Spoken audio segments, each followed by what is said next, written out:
There's a thin gap in the wall of your new apartment. You and the neighbor next door has made a game out of this, exchanging notes every night. A week after moving in you find out that the apartment next to yours has been empty for months. You still receive notes. James. Yo neighbor. Do you see this thin gap in the wall too?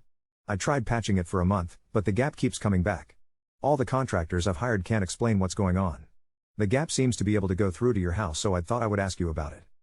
James. Eliza. Dear James. I'm Eliza, your neighbor. I can't patch this hole in the wall too.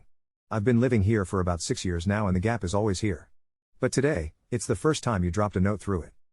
Like you, nobody I've asked knows why it refuses to be sealed away. So, hello neighbor? Sincerely. Eliza. James.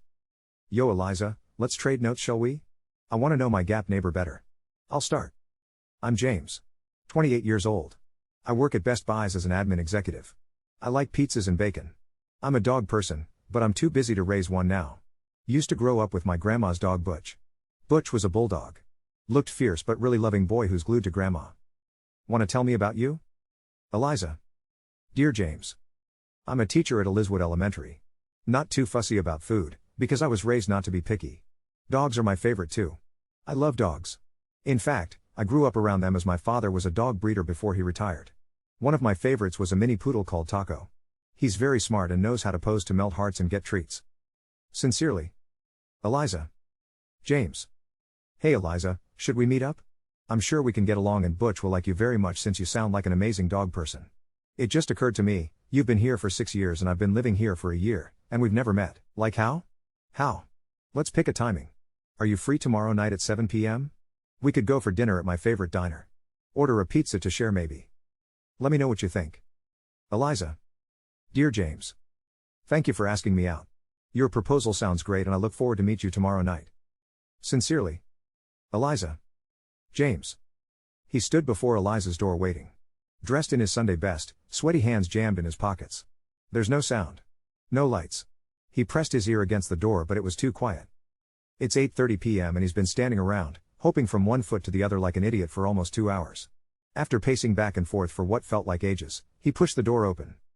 To an empty apartment long abandoned with no owner. He ordered a pizza takeaway and started writing to her anyway. Eliza. Dear James. I didn't see you outside either, but I have received your note. Your apartment was as empty as you described mine to be.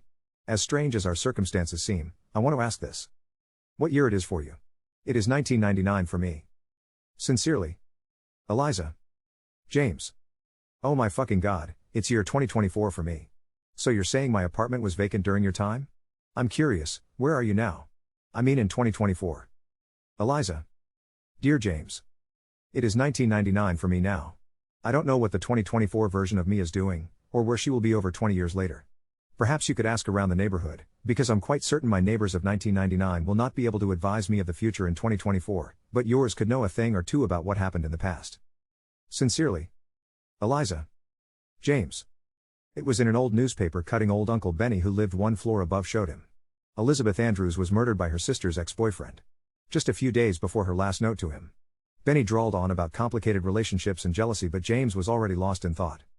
Hey Eliza. You need to get out ASAP, you will die. PLS believe me. Move out, stay in a hostel, INN, anywhere but home. Please. The next day, there wasn't a note from her any longer. Nor the next week. Or the next month. It was all quiet. His notes were going nowhere but the other side, where her apartment was empty. James opened the door again, only to see a pile of notes stacked where the thin gap of the wall was. He tried speaking to Benny or scrolling for old news archives but there wasn't any mention of Elizabeth Andrews any longer. No murder, no dead elementary school teacher. He could only hope she was still alive somewhere out there.